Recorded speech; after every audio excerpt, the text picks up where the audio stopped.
I'm so excited about our Backstage Series talk today because we don't often, there are these people at APT who are pivotal to our organization. And many of them you see all the time, the actors and Brenda, and then even and Carrie Van Halgren, and then Carrie Cannon and me and people that you run into. But there are a large group of people who you don't ordinarily get the chance to get to know. And Michael Peterson, our lighting designer, is one of those people who is just so important to our organization. I'm thrilled to introduce him. So I'm going to ask Michael to go ahead and turn on his camera and join me on the screen. Hi, Michael. Morning. Michael has been at, this is your 20th season, is that right? At APT? That's correct. So yes. If we, normally we would have a big company picnic at the beginning of the season and Michael would be roasted. The 20th, when the people celebrate their 20th season, we basically get to make fun of them a lot. So Michael, what do you think what do you think people would do? Or we'll probably get to it eventually when we can be together again. But do you have any predictions about how people might make fun of you? Well, Colleen, Matt, and I joked about taking that 20th season off because it's both our 20th season. So back in 2019, we joked about that. And well, we got COVID instead. So great. Right. So who knows what would happen? People making fun of you. Yeah, it'll be fun whenever it happens. Michael's done 96 shows at APT. Does that sound about right? That's what your bio says. So yeah, we'll go with that. Yeah, a lot. That's amazing. Can you, and look, before we go on, I just want to give folks kind of the rest of your bio. You have numerous theater and dance credits in lighting design. Do you live in Eugene, Oregon? Correct. Yes. Eugene, Oregon. You were with PCPA Theater Fest for a lot of years, and obviously been with APT for a lot of years. And this year you are designing, you designed an Improbable Fiction and Rough Crossing. So we can talk about some specifics there later. Is there anything else that I should mention about you before I launch into my questioning?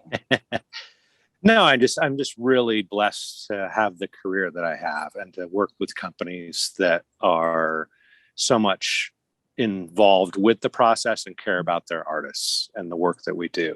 And I think that there's so many things that happen out there, especially now where everything's being analyzed about what's best to do and how to do it. And I think APT had a lot of that stuff in place before those conversations were happening, worldwide and nationwide. Yeah, that's a good comment. And that's, I would agree with that. That's great. For our audience, the folks out there on the other side of the webinar, please use your Q&A box as questions come up for Michael. We would love to incorporate your questions at any time. I've got lots, but I hope you have more. So please, I should also say I'm Sarah Young. I'm the Director of Communications for anyone that doesn't know me. And I welcome you to our second Backstage Series event. So Michael, can you start at the very beginning and tell us how you found APT or how APT found you? Because I don't even know that story.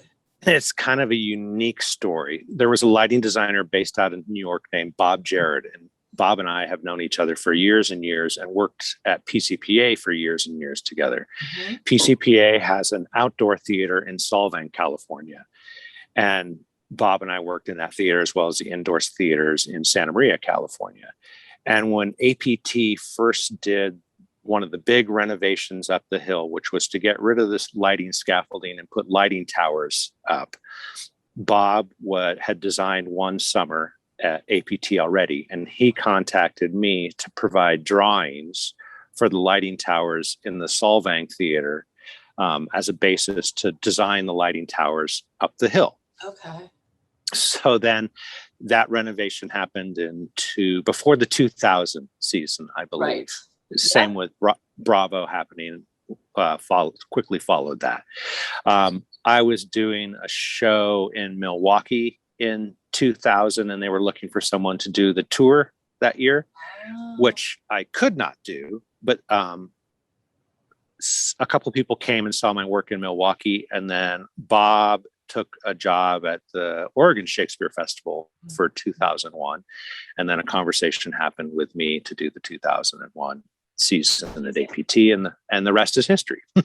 Yeah, definitely. Wow, that's great. That's great. So 2001 was your first season, and pretty much every season since, right?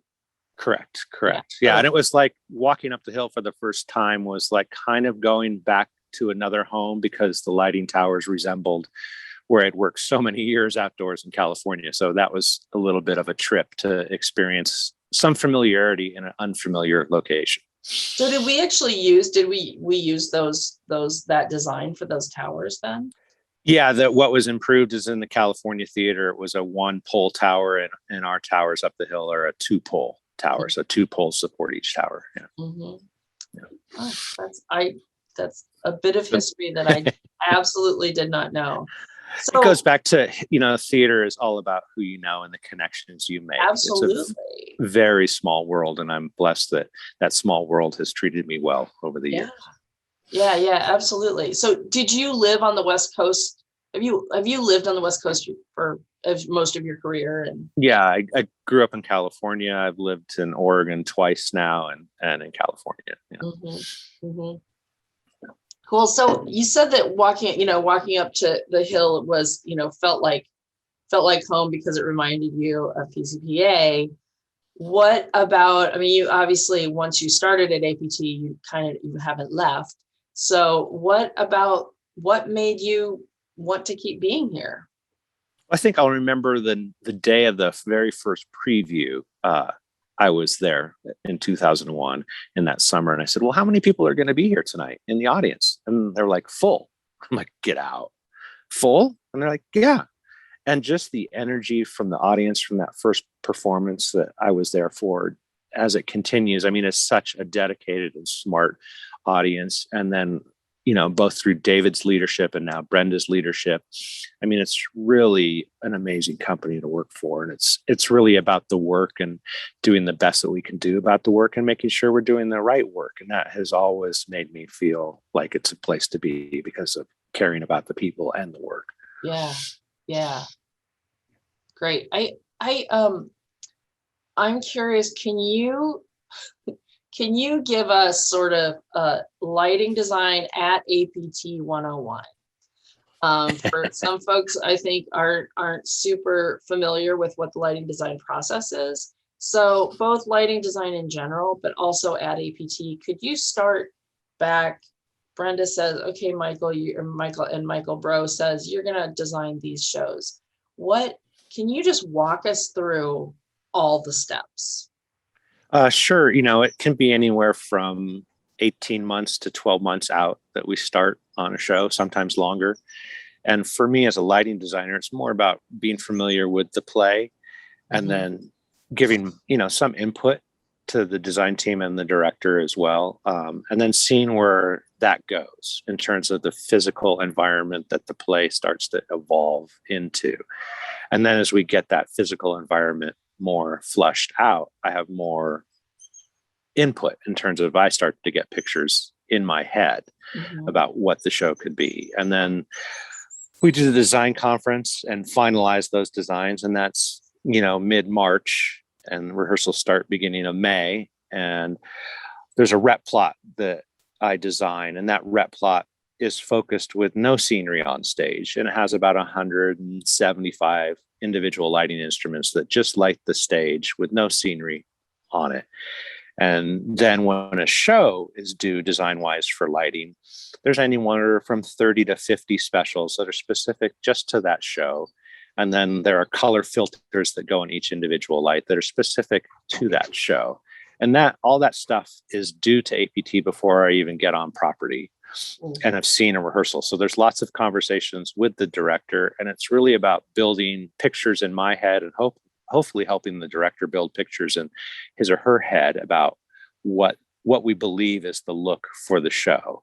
And then when I show up to APT, we first usually takes 2 nights if there's no rain to focus that rep plot to the bare stage. And then there's another focus night that focuses the specials that are specific to that show on the stage. And then what happened? Oh, go ahead. Can you explain for folks that might not know what a rep plot means? Sure. So this summer is unique because we're doing one show at a time, but there's still ignore this summer because they're great plays. But let's talk about we're going to talk in terms of a regular APT season. It allows for lighting to turn over quickly, so we can change the focus for the show is the specials, and that doesn't change. And the rep plot, the lighting crew would just change the color, the gels that change the color and the lights on a daily basis. And anything that's specific to the show that's like might be, a practical that lights up on a set or something like that, they might have to deal with. But that rep plot saves us a ton of time by just lighting the stage itself, and then you add the specials on top that are specific to that. So it's really a time-saving measure.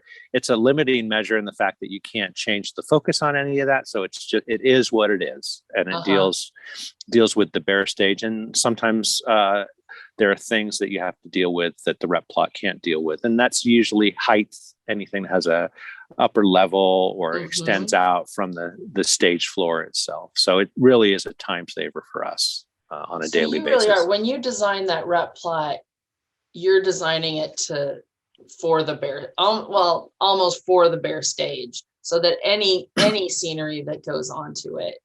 Do you take into account the different designs at that point when you're doing the rep plot, or do you even really know what those are when you're designing the rep plot? No, we know what all the designs are before the rep plots due at the first part of May. And sometimes there are different things that have to be tweaked based on some design things that might be happening scenically that the rep plot could help. But usually it's the specials that are specific to each show that can help that show, that might have a huge upper level or go out from the stage, the true stage floor, or more acting in the grassy hill areas. It just kind of depends. Yeah. Right.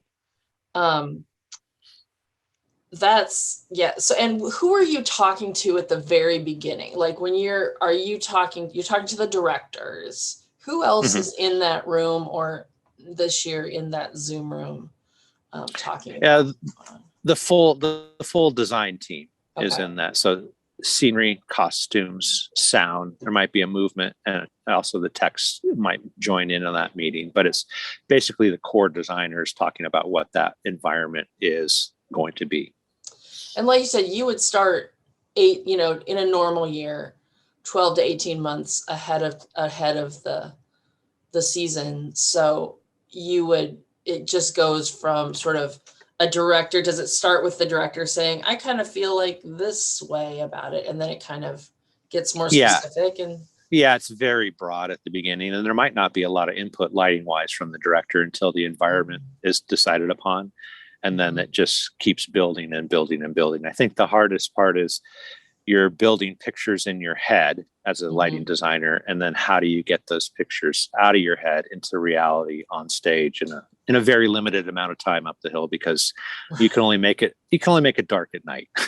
Right. That was going to be that's a perfect transition, because that was going to be my next question about designing outdoors. And you've done it a lot here and a lot other places, but can you talk specifically about what those challenges are, and how the process differs from inside? Because you've got the rep situation, which is a set of different challenges, and then also the outdoor element.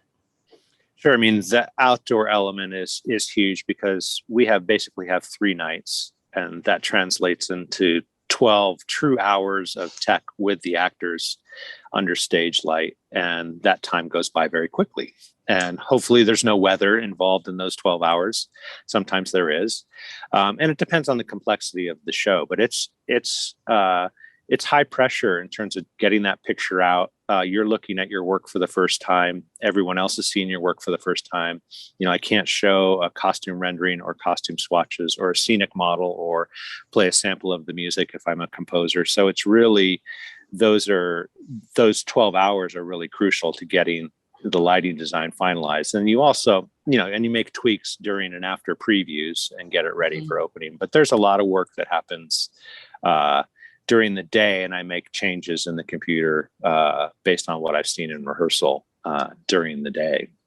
So you've gotten, in a normal tech rehearsal situation, you would, and I used to be a stage manager, so I remember those just stopping, you would stop every time maybe there's a cue and you'd have time to get it right and then actually see it in time. But it sounds like you are holding those changes in your head, or do you take notes on them and then know what you have to do just in your head the next day? Yeah, there's a lot of note taking because it's important to get through the show. And it's important for the actors to understand what the environment is and the flow of the show tech wise.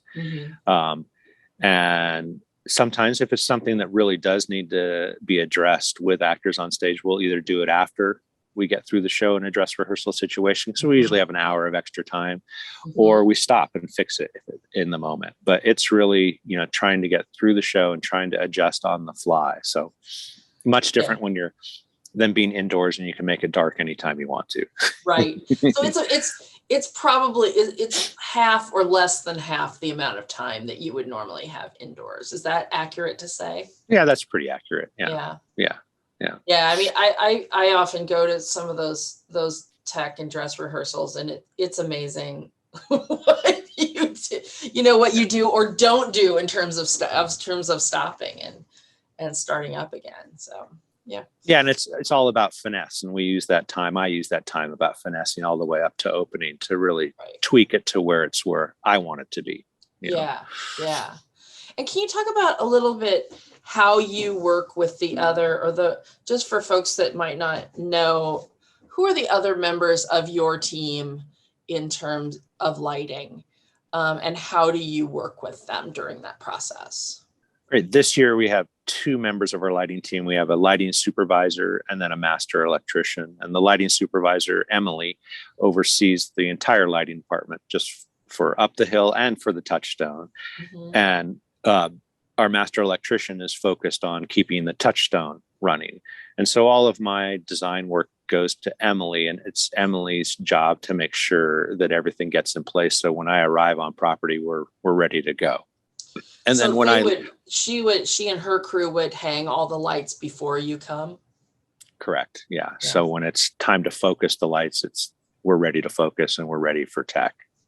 And can you talk about the focus process a little bit for folks that might not know, just like what happens during a focus? So the set will be on stage, and then we'll focus those specials for that show specifically to, let's say there's a staircase in a show. Improbable Fiction had a huge upper level of staircases and platforms. So there was a lot of specials that had to deal with the height of that. So each individual light, I know where it wants to go and what its purpose is, but we have to physically put it there. So there'll be a crew member on a tower or on the catwalk, and I'll stand where I want the center, the hotspot of that light focused to. They'll put that hotspot on me, and then each light has adjustable shutters. So we can frame that light down to where I want the light to be and to not be. Yeah,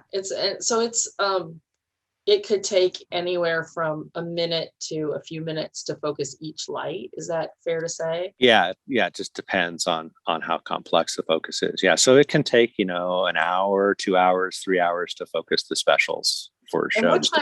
Obviously, you're doing that at night. Does that usually happen in the wee hours? Usually it happens, there'll be a performance at night, and after that performance is over, the deck crew will come in and change the scenery over into the next set. And that usually takes an hour to an hour and a half, depending on the complexity. And then that puts us being done around 2 a.m, usually with focus. Yeah. So.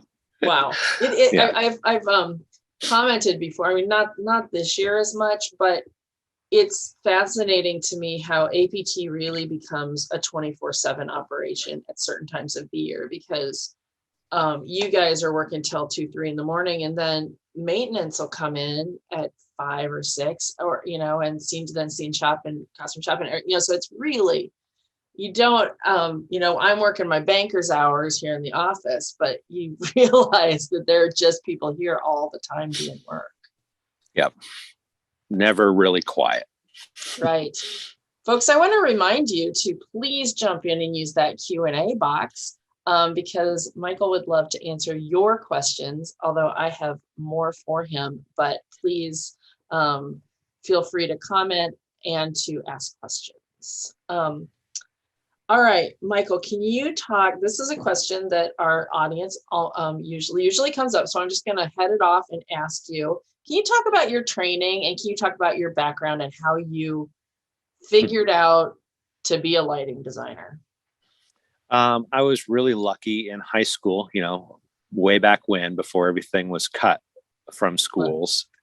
I was exposed to a lot, and one of those things was live performance, and dance and musical theater were the big things at my high school. I wasn't involved with plays. It was in a different space. I was more involved in the bigger space that had dance and musicals. And my sophomore year in high school, all the seniors had graduated, and my best friend and I were in charge and given the keys and figure it out. So when I was in high school, it was either going to be move on to being an architect or a lighting designer. And I followed the lighting designer route. I went to a community college out of high school that had a great performing arts program. I was there for 2 years. I went to UCLA for a while, and I did internship. I did an internship at PCPA in between my freshman and sophomore year in college. And I just was really entranced with the professional aspect of it and what I learned in one summer. And I wasn't learning the same thing in college. In college, yep. Yeah. And so I had a friend that was working at the Oregon Shakespeare Festival, and he said, come up and interview. So I went up there and interviewed and got a job in the fall of 1982 in Ashland as an electrician, and worked there for 2 years, and then went back to PCPA as their lighting supervisor, and then turned into their resident lighting designer a few years after that. So it was really, I worked with a lot of great lighting designers early on in my career and was exposed to a lot. And I've just been lucky. I said I would go back to college if not having a degree ever stopped me, and I never went back. Yeah. I wouldn't advise anyone doing that in this day and age, but I was very fortunate. So yeah. That's cool. I'm still stuck way back in high school, how you said that you worked in the big theater, as if there was more than one theater at your high school. Where'd you go to high school? What, in LA? No, in the Bay Area. It was called Acalanes High School. It's still there. And it was, they had everything. I took a jewelry class, automotive, woodworking. We had a radio station. Back then there was a lot, and it was great because, as a kid, you didn't know what you were going to do, and you were just exposed to so many different things. And granted, the big theater was the old gym with a stage at the other end. And so, So, and then the small theater where they did plays was the cafeteria with a stage on one end. Oh, okay. Okay. I feel a little bit better now. Yeah. But back then that was pretty generous in terms of 2 performance spaces. Yeah. Now that high school has a true real theater for plays, and they still use the other space for their bigger events. But, really, really lucky to be exposed to so many different things and to find, something that as a career I've been very happy with, and blessed to have the career I have. Oh, that's fantastic. That's just fantastic. Can you talk, I'm going to go back to APT and our facility. I'm interested to know, so what I didn't know before you said it at the beginning was that you came here, you've been involved in a couple different renovations at APT, given that you came that you were involved in the one in 2000, 2001. Can you talk about the process leading up to the Next Great Stage project, when we did the renovation up the hill, and how were you involved in that process, and how, what were your thoughts on that, and how did it turn out? Yeah, that was a long process. 4 years, I think, maybe 5. That's pretty close. Yeah. And I was involved. APT is really great about involving the right people on projects and engaging and listening. And we were all involved from day one almost on the great project up the hill to do all those renovations. And it was the old catwalk was really not a catwalk. It was a series of pipes and a couple things we called crow's nests, which were very kind of flimsy at best. And that's the part above the stage, right? Not above the audience, but above the stage. Correct. Yeah. And so it was very time consuming for the electrics crew to get up and down all those positions. And there were some positions, if the scenery was in place, you couldn't get to the lights. Right. Mainly, if everyone remembers the bridge, there was the bridge, which was about 4.5 feet off the stage and had a staircase that went off the backside of it to go into the woods. And any scenery up on that would impede getting to the lights that are on a pipe above that position, the bridge.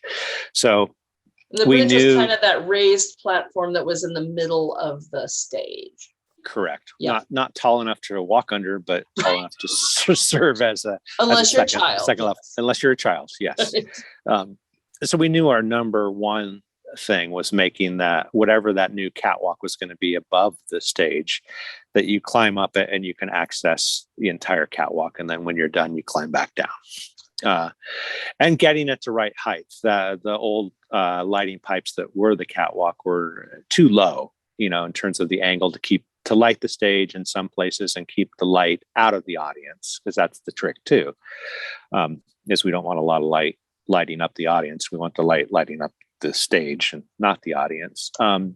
So I think we came up with a really, unique solution to that catwalk. We were worried at times that the catwalk would be too overpowering and might take away from the woods, because we knew we were losing a lot of the trees just because we couldn't, to get equipment in there. There was going to be no way to save some of those trees. And I think what we came up with, it really does just kind of disappear. Granted, it's different during the day, but even during the day, I don't think it's at a height that your eye is not really drawn up to it, I think. Right. I remember those conversations really well. And I remember that we were worried about how, sort of how big it was, and is that going to take away? And I remember the conversation about your cone of vision. I remember the term, your cone of vision, and that was going to be outside your cone of vision. And I think that really became the case. Yeah. And so and then I remember another conversation about, we've always been so fond of lighting the trees just behind with the old theater, lighting those trees that were right behind the stage walls.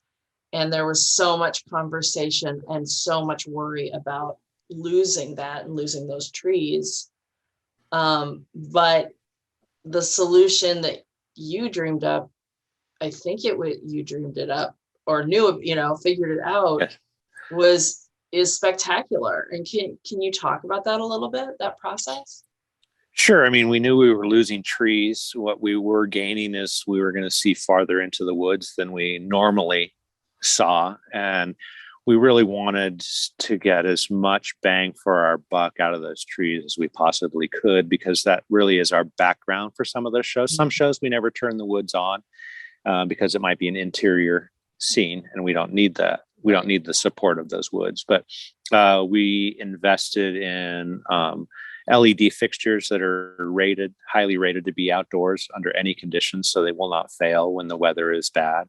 And we can get any color out of those fixtures and make the woods any color we want to. And it's divided up so we can do a rainbow if we want to do a rainbow. We can do anything we want. And I think I'll never forget, it was that March of that first season before we opened up the hill, and there was snow on the ground. And Elliot, who was this lighting supervisor at the time, him and I went up in the snow and hung a LED fixture in the position that it would hang in and shined it at the trees and took a picture and sent it to Brenda. And she was so relieved to see that we were going to be okay. Yeah. I remember that too. I remember the first night I walked up there. I was up there at night when those lights were on, and I'm pretty sure I cried. It was just it's so spectacular. We have a question from Patty asks, is there anything particularly fun or challenging when creating lighting for APT's Hill Theater, given its gorgeous setting, especially when there's an opportunity in a particular play to have actors surrounding land or even the bushes? hilarious memories from some of the comedies. I think I certainly remember Sarah Day's entrance in 2019 through the bushes. Yeah. And I mean, I think conquer. it's so unique, the way that the audience can be surrounded by the actors in that space, whether it's the aisles or our new green hill areas off left and off right, or even way upstage when we open up all the walls and you can see all the way to the woods. And it's just so different than a traditional theater, that it's a magical space to begin with. And then you add that magic of having the actors appear right next to you or in a place you didn't think they were going to appear. And it's such a 3-dimensional space, as opposed to a 2-dimensional space, where you're looking at a picture in a box. Our box is a huge box. It's not as huge this summer because of COVID, but it's still a very dynamic and exciting space. So yeah. I love that stuff. It's different. I like challenges. I mean, the day I'm not challenged is the day I won't design anymore because it'll be boring. I guess that's not going to happen. I can't. Yeah. Happening. Yeah, I can't either. Can you, and I don't want to make you choose a favorite show, but what do you have favorite shows, and what makes a favorite show or a special show for you? It's hard to remember the shows. That's true too. That's true. That one time, which time was it that we did Midsummer?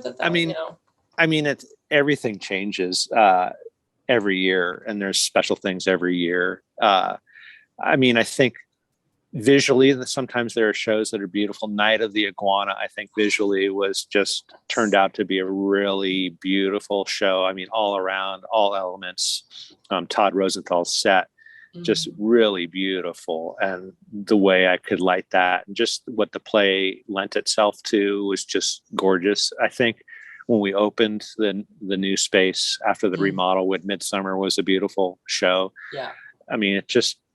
There's every summer there's something that's really special and fun, What about war stories or what do you remember, your most challenging shows because of the elements or because something funny went wrong? I mean, you weren't here for the famous, I actually was on the hill when a light caught on fire because a bird had built its nest in the back of the light, and it caught on fire, and Elliot had to go climb up the tower during the show. I think we had to stop the show.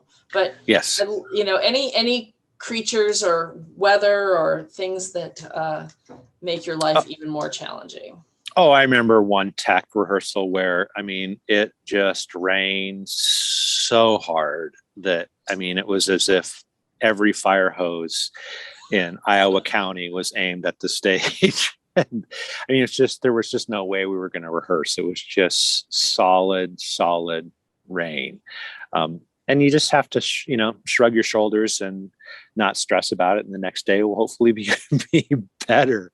And then I think there was a time way back, it was Richard 2 or Richard 3, where we didn't get through the show during the tech and dress process. And we had our first preview and weather was bad. And we started the show and then stopped the show and started the show and stopped the show. And the audience, the audience is just amazing. They want to see the work. And no one was leaving, but the rain was just so bad. We said, we're stopping the show. If you want your money back, we'll refund your money or get money for another ticket for another performance of this show. But the actors want to continue on. And we did to get through the show. And I think there was maybe 20 people left in the audience when we finished, but it was just a horrible, horrible night. But the actors they needed to get through the show no matter what the conditions were, because we hadn't. Yeah. So just crazy stuff like that. And, there are times when we'll hold a show and then decide we're not going to continue on with the show and the audience boos. I love that. They want it. They want to be there. They're diehards. They're so dedicated to what happens up that hill. It's great. Yeah. The precariousness of the weather around rehearsal is, it's like you said, you can't let it absolutely it does bother us and we do stress out about it, but there's just like nothing you can do about it. So you have to just kind of be zen about it and say, well, we're going to have to figure it out how to do it. Yeah, and some days the weather forecast can be pretty bleak. Yes. And then nothing happens. Right. The storm goes the other way. Oh my gosh, been there so many times. It's amazing. It was this year. It was one of the early performances of Improbable Fiction where I took a screenshot of the radar on my phone because it was like APT was like a little clear spot and all around us were storms. It was just amazing. Scott Hamilton has a couple of questions for us. First is, how many days does Michael spend on site per show? That's a great question. In a normal season, at the first half of the season, I'll be there 5 weeks, and then I'll come back for the second half of the season, and I'll be there 4 weeks. So nine weeks typically. This season, it's much less. It's 10 to 14 days for one production. Yeah. Yeah. It's just weird. It's weird this year. And then Scott also asked, does Michael have interns he is working with to be the next generation of designers? That's a great question too. We're working on trying to involve the youth, and especially in that area. And there are some summers where there are high school students that will shadow all the tech departments. This year, I don't think we're doing any of that because of our restrictions. But it is, that's how I got my start. I basically climbed the lighting ladder from being an electrician all the way up to being a lighting designer. And some people just want to be a lighting supervisor or a master electrician or electrician. That's their passion, is just doing the work and helping the designer. And there are other people that's a step in their career and they do want to move on to lighting design. So we're always looking for, young people that want to learn more. And, we can certainly offer a lot in that because we do a lot, and our process is very unique. Our facilities are very unique. Yeah, I was super excited a couple years ago that one of our high school interns, Jack Cannonberg, he had become a fan of lighting, did our high school internship, I think learned a lot here, and now he's in a lighting design program in college. So he is great. In training. That's great. Well, what I'm trying to think if there's anything else. I think I've kind of, I feel like I've gotten through my questions and we've had a really good talk here. So folks out in webinar land, I'm going to give you one more chance to ask some questions. And I'm going to ask Michael one final question, which I'm stealing from Brenda's 6 Feet Apart interviews. If you've seen some of those, but Michael, what do you see for APT's future? What do you hope for APT's future? We're such great storytellers and I think the theater is evolving and changing at a rapid rate, just like the world is. And I think APT is really great about listening to those changes. And I hope we just continue to listen to that and do the best work that we can possibly do and be as inclusive as we possibly can be. And I think that will lead to new works, and, new works not only indoors, but up the hill as well, that are, reflect what's going on in the world. That, traditionally APT was a classical theater company. And I think we're not going to go away from that by any means, but I think you're going to see, and I hope we will see it evolve into newer and bigger things that, reflect what's going on and still respect the classics that are out there. Yeah, I think figuring out sort of just widening the lens of what makes a classic is one thing that we're learning and is important. I agree with you. Just one more comment from Patty. Thank you for this, Patty. She says, I was at APT last weekend.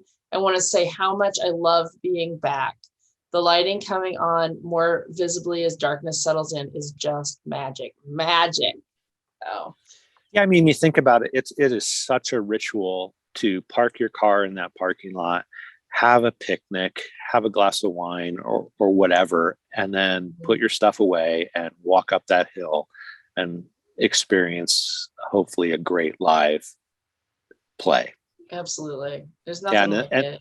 And it wasn't, everyone went without it. So it's, when it's part of your summer routine and it's so unique and it goes away. I mean, Zoom is great, but it's not the same, and it's not our be all end all to the arts. Yeah, absolutely. Oh, I got one more question from Scott Hamilton. Do you design in the Touchstone also? Can you talk about that a bit? I do. And I was part of that team that helped design the Touchstone and bring it to reality. And that was a long process as well, because it evolved into a bigger space than we thought it would be, because became clear that we wanted that space to last a while and not outgrow it right away. And I do. This summer, I'm not designing in the Touchstone, but usually we started doing that a few years ago, where I would design in the Touchstone. And usually the second half of the summer, I'll do a show in the Touchstone. But this year, I'm just doing 3 of the 4 shows in the Up the Hill Theater. But the Touchstone's a beautiful space and a fun space. And hey, I can make it dark anytime I want to make it dark when I'm working there. What a treat. What a treat. Yeah.